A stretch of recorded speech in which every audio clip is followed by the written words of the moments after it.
அனைவருக்கும் காலை வணக்கம். நம்ம தோட்டத்து பூக்கள் பாருங்கள், இன்றைக்கி எவ்வளோ பூக்கள் பூத்துருக்காங்கன்னு.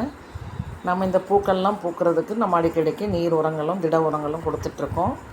திட உரமாக நம்ம கொடுக்குறது என்னென்னு உங்களுக்கே தெரியும், நீர் உரங்களும் உங்களுக்கு தெரியும். இருந்தாலும் மறுபடியும் சொல்கிறேன், திட உரங்கள் நான் சாம்பல் நிறைய கொடுப்பேங்க. வரட்டி வாங்கிட்டு வந்து அதை நான் சாம்பலாக்கி அதில் கொஞ்சம் எறும்பு பவுட்ரு போட்டு அதை நான் திட உரங்களாக கொடுப்பேன். நீர் உரங்கள்ன்றது கணக்கே இல்லைங்க. நம்ம என்னென்ன சாப்பிட்றோமோ, நமக்கு என்னென்ன சத்துக்கள் இருக்கோ அதுவும் செடிகளுக்கு தேவை தான்.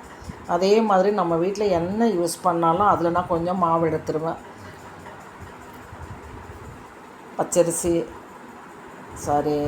பச்சை பயிறு, கொள்ளு,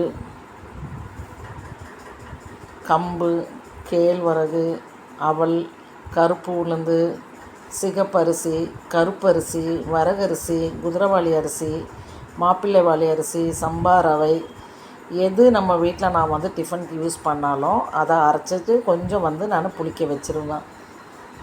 அதை எடுத்து நான் 10 நாளைக்கு ஒரு தடவை இப்போ கொடுத்துட்ருக்கேங்க. முன்னெல்லாம் 15 நாளைக்கு ஒரு தடவை கொடுத்தேன். ஆனால் இப்போல்லாம் 10 நாளைக்கு ஒரு தடவை கொடுத்தா தான் சரியாக இருக்குது. ஏன்னா செடிகள்லாம் பெருசாகிட்டாங்க.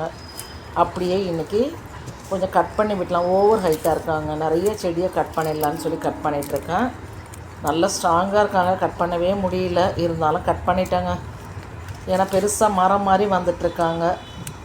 இப்போ தான் எல்லோரும் கட்டிங் கொடுத்தேன். மழை பெய்யுறதுனால ரொம்ப கடகடன்னு வளர்ச்சி வந்துடுறாங்க. நம்மளுடைய உரங்கள் வேறு நல்லா சப்போர்ட் பண்ணுது அவங்களுக்கு.